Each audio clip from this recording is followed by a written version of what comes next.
Ramadhani karibu, tulikusubiria, wetu mwema habibu, tulikungojea, karibu wetu. Bismillahirrahmanirrahim. Alhamdulillahi rabbil alamin. Wa sallallahu ala sayyidina wa nabiyyina Muhammad wa alihi at-tahirin. فلم أر مولا كريما أصبر على عبد نعيم منك علي. يا رب إنك تدعوني فأولي عنك، وتتحبب إلي وأتبغض إليك، وتتودد إلي فلا أقبل منك، كأن لي التطول عليك. اللهم صل على محمد وآل محمد وعجل فرجهم. آج ہماری دعائے افتتاح کی کامنٹری کا آخری دن ہے، اور ہم کوشش کریں گے جہاں تک ہم سے ممکن ہو سکے اس کامنٹری کو کچھ حد تک آگے بڑھا سکیں. دیکھیں، ہمارا گول جو تھا وہ یہ شاید 5 دنوں میں یہ نہیں تھا کہ پوری دعائے افتتاح کی کامنٹری آپ کے سامنے پیش کر سکیں. یہ تھا کہ ایک جسٹ، ایک تھوڑا سا انسان کو ایک شیرینی اس کی محسوس ہو دعائے افتتاح کی، اور خود دعا کی، اور اس کو بعد میں آپ خود کنٹینیو کریں، اس کے اندر کنٹمپلیٹ کریں، غور و فکر کریں کہ امام علیہ السلام اس دعا میں کیا ارشاد فرما رہے ہیں. اس دعا کی کامنٹری سے پہلے 1-2 سوالات ہیں جو آپ کی خدمت میں عرض کرنا چاہتا ہوں.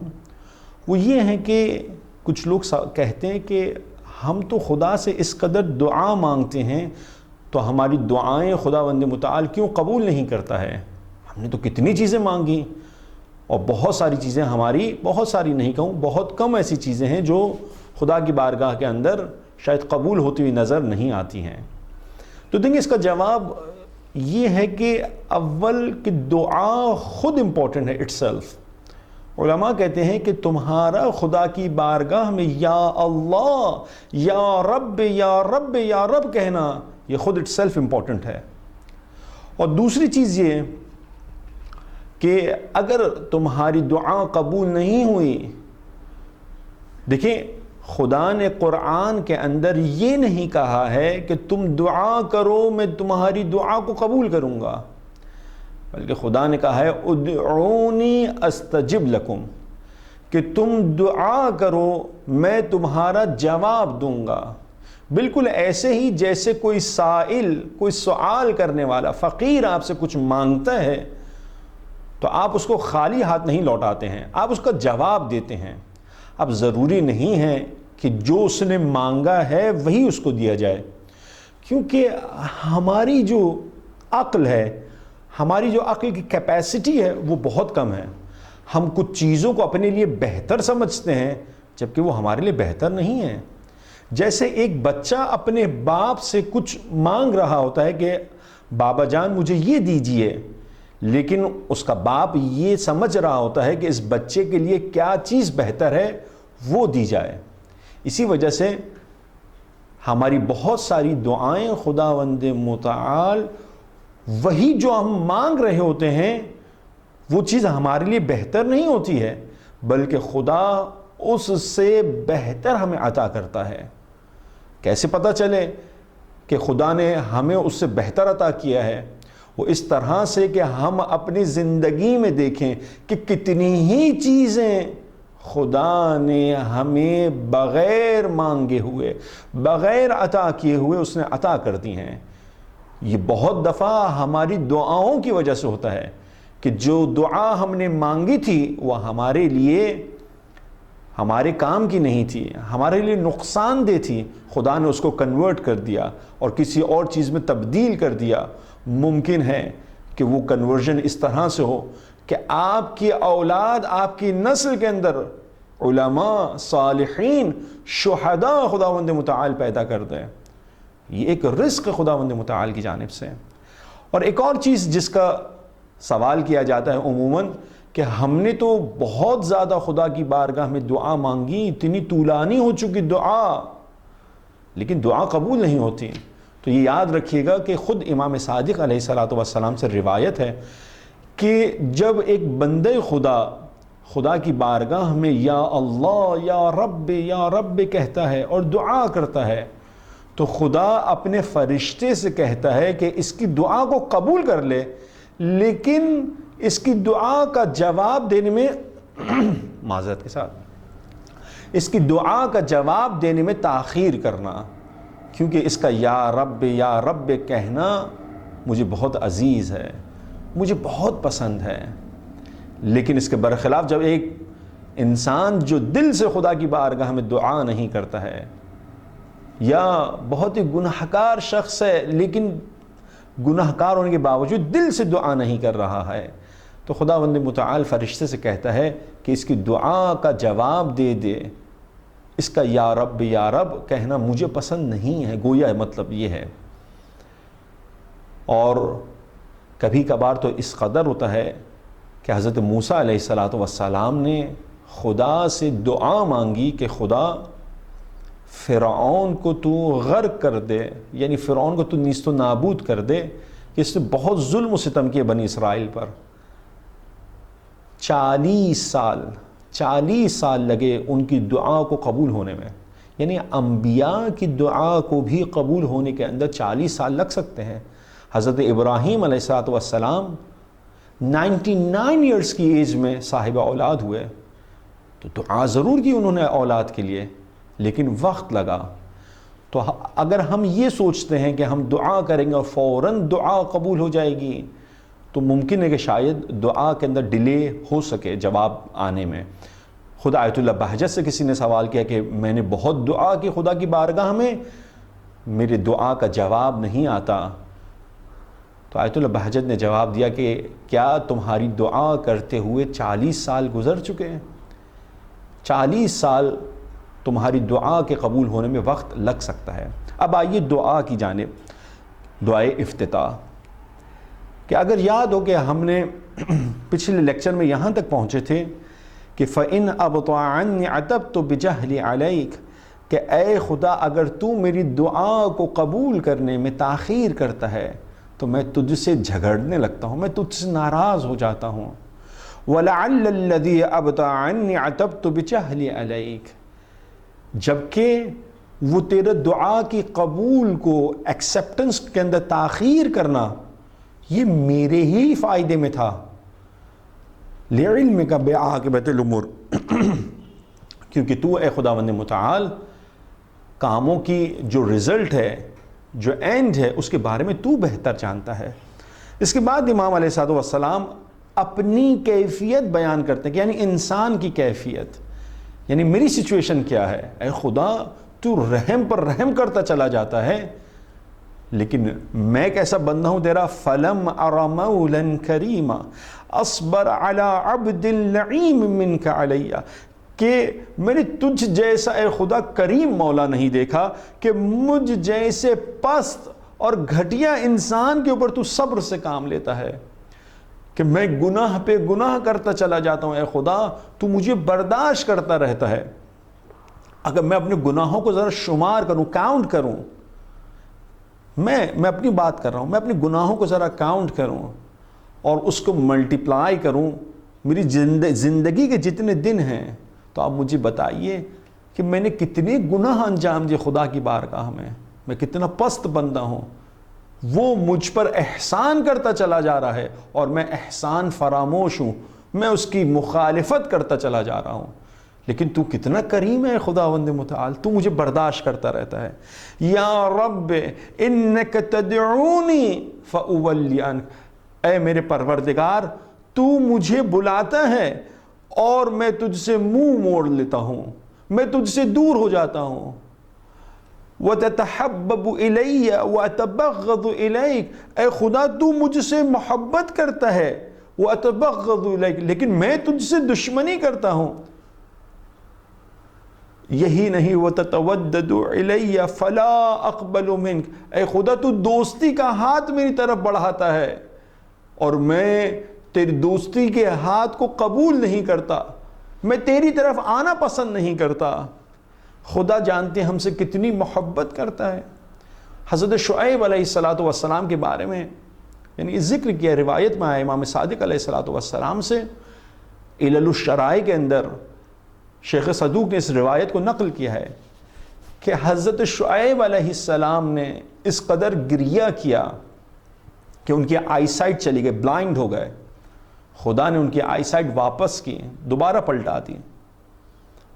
حضرت شعیب علیہ السلام نے دوبارہ گریہ کیا اور بلائنڈ ہو گئے، اور اس طریقے سے 3 دفعہ خداوند متعال نے ان کی آئی سائٹ کو واپس کیا، اور وہ گریہ کرتے چلے جاتے اور وہ نابینا ہو گئے، بلائنڈ ہو گئے۔ جب 4th ٹائم خدا نے ان کی آئی سائٹ واپس کی ہے، ریٹرن کی ان کو، تو کہا اے شعیب اگر تیرا گریہ جنت کے شوق میں ہے تو ہم نے تمہیں جنت عطا کی، اور اگر اے شعیب تمہارا گریہ دوزخ کے حل کے خوف میں ہے تو ہم نے تمہیں دوزخ سے آزاد کیا۔ اس کے بعد حضرت شعیب کا جملہ ہے، دیکھیں حضرت شعیب علیہ السلام کہتے ہیں کہ اے میرے مولا، اے میرے پالنے والے، یہ گریہ نہ جنت کے شوق میں ہے نہ جہنم کے خوف میں ہے، اے خدا یہ گریہ تیری خاطر ہے، تجھ سے محبت کرتا ہوں، یہ دوری برداشت نہیں ہوتی، اے خدا یہ آنکھوں سے آنسو اس وجہ سے جاری ہیں، یہ سننا تھا، یہ ہے محبت خداوند متعال کی۔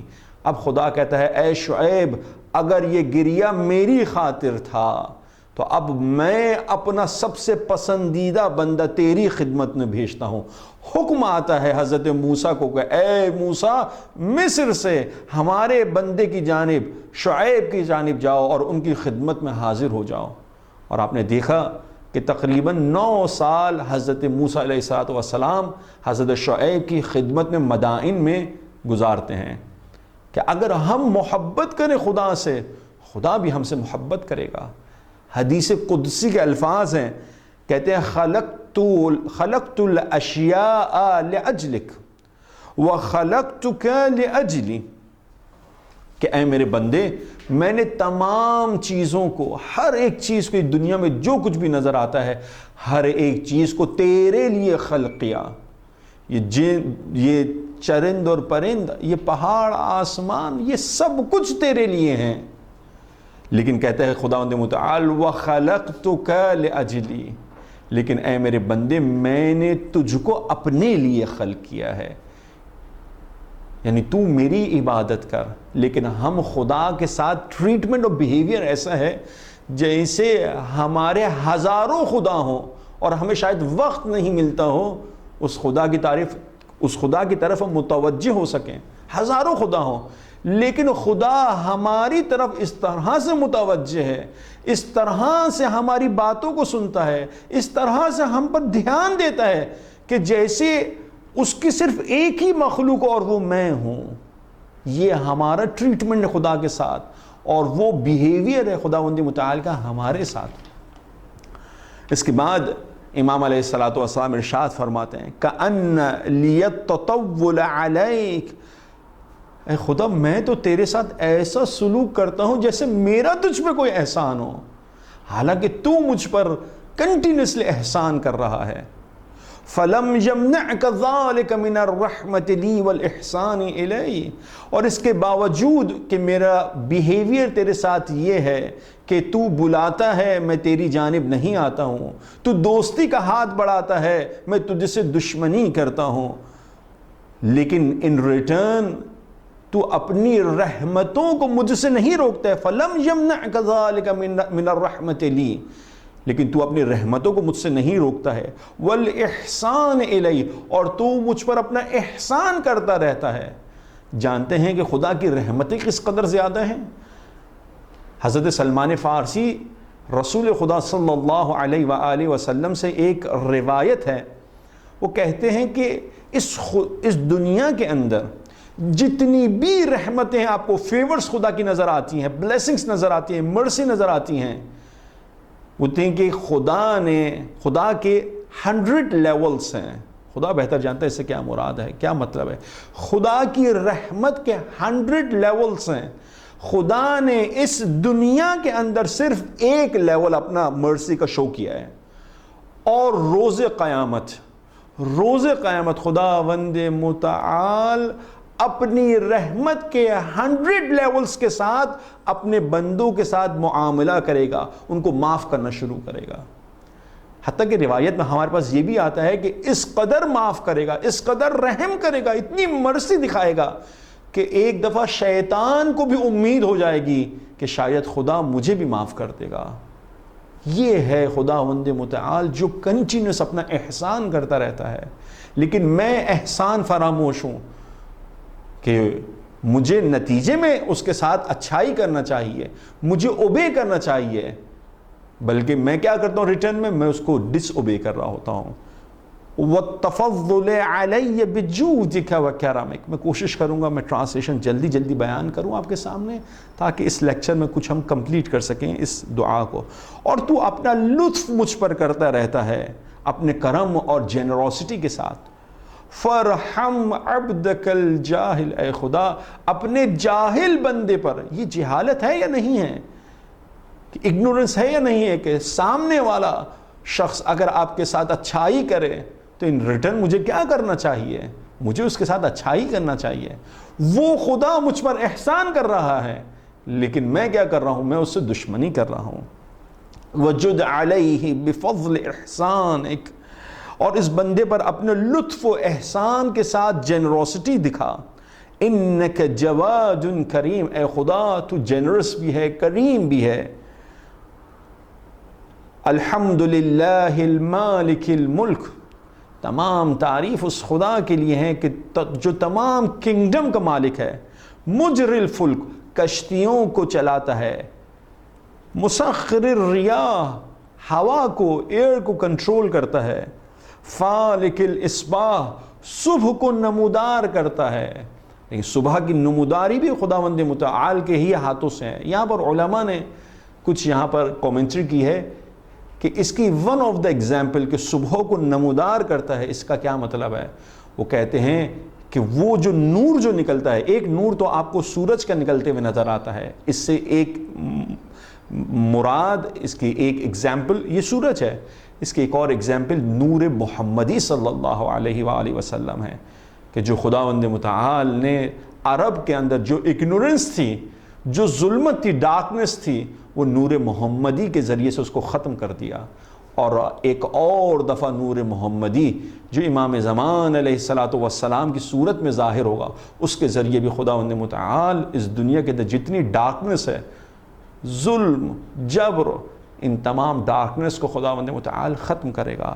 دیان الدین، اے خدا تو قیامت میں جزا دینے والا ہے۔ رب العالمین، you are the Lord of the worlds.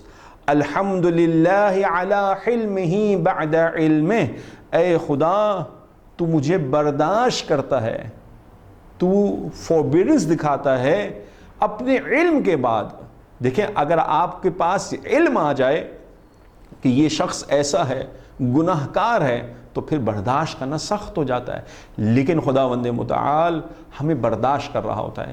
انسان کو چاہیے کہ اس کے پاس بھی ایک کریکٹرسٹک ہو۔ دیکھیں جس قدر انسان کا علم اوپر جائے تو اس کے پاس فوربیئرنس بھی آنی چاہیے، اس کی روح بھی بلند ہونی چاہیے۔ آیت اللہ گل پیغانی رضوان اللہ تعالی عنہ کہ بہت سارے ہمارے بزرگوں نے ان کی تقلید کی تھی، آیت اللہ خمینی کے بعد، ان کی وفات کے بعد ان کی تقلید ایران کے اندر اور ایران سے باہر بھی ہوئی تھی، آیت اللہ محمد رضا گل پیغانی۔ ان کے بارے میں ایک واقعہ ہے، دیکھیں الحمدللہ علی حلمہ بعد علم، کہ اے خدا تو علم کے بعد حلم رکھتا ہے، برداشت کرتا ہے۔ ان کے بارے میں یہ واقعہ نقل ہوتا ہے کہ ایک دفعہ کسی شخص نے آ کے استیجاری روزہ، جو اجارے پر یعنی انسان پیسے لے کر جو روزے رکھتا ہے، تو انہوں نے ان کے پاس ایک شخص آیا کہ میں روزے رکھنا چاہتا ہوں، تو کسی نے کہا تھا کہ 6 مہینے کے ان کو روزے رکھوانے تھے، تو وہ روزے کے پیسے انہوں نے اس شخص کو دیے کہ دیکھو اس پرٹیکولر ٹائم کے اندر تم نے روزے رکھنے ہیں اور ختم کرنے ہیں۔ اس نے بھی کہا کہ آغا صاحب میں یہ 6 مہینے کے روزے رکھ لوں گا۔ وہ یعنی ایک دن وہ آیت اللہ گل پیگانی جا رہے تھے تو رستے میں دیکھا کہ وہ شخص کچھ کھا پی رہا ہے۔ اچھا، اکارڈنگ ٹو دا اگریمنٹ کہ اسے اس ٹائم پیریڈ کے اندر روزہ رکھنا چاہیے تھا، لیکن آیت اللہ گل پیگانی نے دیکھا کہ وہ تو کھا رہا ہے۔ آیت اللہ گل پیگانی کچھ نہیں کہتے ہیں اور چلے جاتے ہیں۔ کچھ دنوں کے بعد کہ وہ شخص جب آیت اللہ گل پیگانی کے پاس آتا ہے تو آیت اللہ گل پیگانی سے پوچھتے ہیں کہ کیا تم روزے رکھ رہے ہو؟ تو کہتے ہیں ہاں میں تو تمام روزے رکھ رہا ہوں اور کوئی ایک روزہ بھی میں نے نہیں چھوڑا ہے۔ یہ جب سننا ہوتا ہے، آیت اللہ گل پیگانی نے یہ جب سنا تو وہ یہ سمجھ گئے کہ یہ شخص جھوٹ بول رہا ہے اور یہ روزے نہیں رکھ رہا ہے۔ میں آپ سے سوال کرتا ہوں کہ اگر میں اور آپ آیت اللہ گل پیگانی کی جگہ پر ہوتے تو کیا کرتے ہیں؟ تو فوراً یہ کہتے کہ دیکھو میں نے تو تمہیں اس دن وہاں پر دیکھا تھا اور تم یہ کھا رہے تھے، پی رہے تھے۔ لیکن آیت اللہ گل پیگانی نے علم کے باوجود جانتے تھے کہ اس شخص نے گناہ انجام دیا ہے کہ روزہ رکھنا چاہیے تھا، روزہ نہیں رکھا اور اب جھوٹ بول رہا ہے۔ اس کی رسپیکٹ بچانے کے لیے کہ وہ یہ سمجھتا تھا کہ میری عزت اس مرجے کے سامنے موجود ہے، اس کی عزت کو ختم نہیں کرنا چاہتے تھے، کچھ بھی نہیں کہا اس سے اور اس کو جانے دیا۔ اور اس کے بعد 6 مہینے وہ روزے آیت اللہ گل پیگانی نے خود رکھے۔ الحمدللہ علی حلمہ بعد علمہ۔ جیسے جیسے علم آتا چلا جاتا ہے تو فوربیڈنس بھی، پھر اس کے اندر برداشت بھی زیادہ ہونی چاہیے، اس کی روح بلند ہونی چاہیے۔ اس کے بعد امام ارشاد فرماتے ہیں وَالْحَمْدُ لِلَّهِ عَلَىٰ عَفْوِهِ بَعْدَ قُدْرَتِهِ، کہ حمد ہے اس خدا کی کہ قدرت ہونے کے باوجود، پاور ہونے کے باوجود وہ ہمیں معاف کر دیتا ہے۔ امام صادق علیہ السلام سے روایت ہے کہ دیکھیں ہمارے پاس کبھی پاور نہیں ہوتا اور کسی کو معاف کر رہے ہوتے ہیں، تو یہ دراصل یہ معاف کرنا نہیں ہے، دراصل یہ حقیقت میں ہیلپ لیسنس ہے۔ میں اسے بدلہ نہیں لے سکتا تو میں کیا معاف کر رہا ہوں؟ لیکن حقیقت میں کسی کو معاف کرنا یہ ہے کہ آپ کے پاس قدرت ہو اور آپ اس کو معاف کر دیں خدا کی خاطر۔ امام صادق علیہ السلام سے روایت ہے العفو عند القدرت، to forgive someone while having power to take revenge from that person min sunan al-mursalin wal-muttaqin is the characteristic of prophets and the pious ones۔ یہ پیغمبر کی، پروفٹس کی یہ کریکٹرسٹک ہے کہ ہمارے پاس پاور ہے اور ہم ریونج لے سکتے ہیں، لیکن ہم ریونج نہیں لے رہے ہیں۔ اور خدا کی یہ کریکٹرسٹک ہے، وہ چاہے تو کچھ بھی کر سکتا ہے، لیکن وہ خداوند متعال عفو کرتا ہے، معاف کرتا ہے۔ والحمد للہ علی طول عناتہ فی غضبہ، حمد ہے اس خدا کی کہ اس کا غضب طولانی ہو جاتا ہے، بہت غضب آتا ہے، میں کتنے گناہ کرتا ہوں لیکن پھر بھی وہ صبر سے کام لیتا ہے۔ وَهُوَ قَادِرٌ عَلَى مَا يُرِيدُ، اور وہ جو چاہے اس میں انجام دینے میں، اس کے کام کرنے میں قدرت رکھتا ہے، اس کے پاس اتھارٹی ہے، پاور ہے۔ اگر آپ سے سوال کیا جائے کہ اگر خدا عذاب کرنے کے اندر جلدی کرتا، وَالْحَمْدُ لِلَّهِ عَلَى طُولِ عَنَاتِهِ فِي غَضَبِهِ، کہ اس کا غضب بہت بڑھ گیا ہے لیکن پھر بھی وہ صبر سے کام لیتا ہے، اگر یہ صبر نہیں ہوتا اور یہ جلدی عذاب کرتا تو کیا ہوتا؟ قرآن کیا ارشاد فرما رہا ہے؟ کہتا ہے اعوذ باللہ من الشیطان الرجیم وَلَوْ يُؤَاخِذُ اللَّهُ النَّاسَ بِظُلْمِهِمْ، اگر خدا لوگوں کے گناہ کے اوپر ان کے اوپر عذاب فوراً نازل کر دیتا، مَا تَرَكَ عَلَيْهَا مِن دَابَّةٍ، تو پھر اس زمین کے اوپر کوئی کرول کرنے والی مخلوق بھی باقی نہ بچتی۔ اگر آپ تھوڑی دیر کے لیے سوچیں کہ اگر ہم ایک گناہ انجام دیتے، ایک گناہ مثلا کسی غیبت کرتے اور خدا ایک فرشتے کو کہتا کہ اس کو نابود کر دو، اس کو ہلاک کر دو کہ اس نے میری مخالفت کی ہے، تو بتائیے اس دنیا پر پھر کون باقی بچتا؟ کوئی بھی باقی نہیں بچتا. خدا اپنا ریونج، اپنا بدلہ لینے میں جلدی بھی نہیں کرتا ہے ظالموں سے. اول تو یہ کہ فارگیو کرتا ہے، لیکن اگر وہ شخص جو ظلم کر رہا ہے وہ دراصل فارگیونیس کا حقدار نہیں ہے تو پھر اس سے ریونج لینے بھی خداوند متعال جلدی نہیں کرتا ہے. کیوں؟ کیونکہ جلدی اس کو ہوتی ہے کہ جسے اپنی قدرت کے چھن جانے کا ڈر ہوتا ہے. یعنی وہ سوچتا ہے کہ اگر میں نے ابھی ریونج نہیں لیا تو کل شاید میرے پاس پاور نہیں ہو، تو میں آج جلدی ریونج لے لیتا ہوں.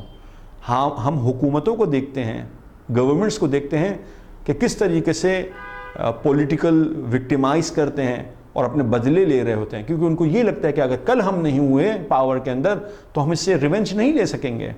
لیکن خدا کے ساتھ ایسا نہیں ہے. تم بھی موجود ہو، ہم بھی موجود ہیں. جتنا ظلم کرنا چاہتے ہو کرو ظلم، لیکن خدا کی رسی جو ہے ایک دن خدا اپنی رسی کو کھینچے گا. فرعون نے کتنا ظلم کیا، لیکن ایک دن خداوند متعال نے پھر اپنی رسی کھینچی ہے اور خدا نے اسے دریائے نیل میں غرق کیا ہے. پھر وہ پکارتا رہا، چیختا رہا، پھر وہ دی اینڈ تھا. تو خداوند متعال وقت لیتا ہے اپنا ریونج لینے میں بھی. الحمدللہ خالق الخلق، حمد اس خدا کی جو مخلوقات کا خلق کرنے والا ہے. باسط الرزق، رزق کا پھیلانے والا ہے. دیکھیں، رزق کا پھیلانے والا خدا ہے، لیکن محنت، مشقت اور رزق کی تلاش میں نے کرنی ہے، ہاتھ میں نے بڑھانا ہے. فالق الاصباح، صبح کو نمودار کرنے والا، صبح کا نکالنے والا، صبح کو نکالنے والا خداوند متعال ہے. ذی الجلال والاکرام، بہت بڑائی اور بزرگی والا ہے. والفضل والانعام، اور فضل اور نعمت کا مالک ہے. الذی بعد فلا یرا، جو اتنا دور ہے کہ دکھائی نہیں دیتا. وقرب فشہد النجوا، اور اتنا قریب ہے کہ ہمارے رازوں کو بھی جانتا ہے. یہ کیا مطلب ہوا؟ کہ دور بھی ہے اور قریب بھی ہے. دیکھیں، انسانوں کی یہ کریکٹرسٹک نہیں ہوتی ہے. انسان کی کریکٹرسٹک یہ ہے کہ مثلا اگر آپ مجھ سے 5 میٹر کے فاصلے پر، اگر آپ ڈسٹنس پہ بیٹھے ہیں، میں آپ سے اگر 5 میٹر کے فاصلے پر ہوں تو آپ بھی مجھ سے 5 میٹر کے فاصلے پر ہیں. لیکن خدا کے لیے کیسے پاسبل ہے کہ قریب بھی ہے اور دور بھی ہے؟ آیت اللہ شہید مطہری اپنی کتاب عدل الہی میں اس کو ڈسکس کرتے ہیں کہ دیکھیں، جب بھی خدا یہ کہے کہ میں دور ہوں تو اس کی نسبت بندوں کے ساتھ ہے.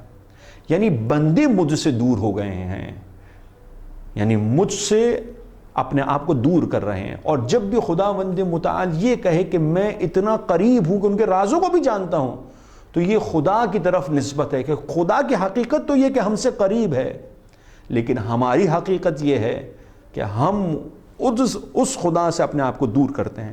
ولا شبیہ یشاکل، اور اس کا کوئی ہم شکل نہیں ہے. ولا ظہیر یعاضد، اور وہ اتنا طاقتور ہے کہ اس کا کوئی مدد کرنے والا نہیں ہے. قہر بعزتہ الاعزاء، اتنا عزت کرنے والا ہے کہ سب عزت والے اس کے سامنے جھکے ہوئے ہیں. خدا قرآن میں کہتا ہے من کان یرید العزہ فللہ العزۃ جمیعا، جو شخص عزت حاصل کرنا چاہتا ہے تو وہ تمام کی تمام عزت اور رسپیکٹ خدا کے پاس ہے. ہم دعا کرتے ہیں خداوند متعال سے اس ماہ مبارک رمضان میں ہمیں حقیقی اور سچا توبہ کرنے والوں میں شمار کرے اور اپنی آخری حجت امام زمان عجل اللہ تعالی فرجہ الشریف کے ظہور میں تعجیل فرمائے. وآخر دعوانا الحمد للہ رب العالمین وصلی اللہ علی سیدنا ونبینا محمد وآلہ الطاہرین. Karibu mwezi mwema tulikusubiria, ni nyingi zako neema.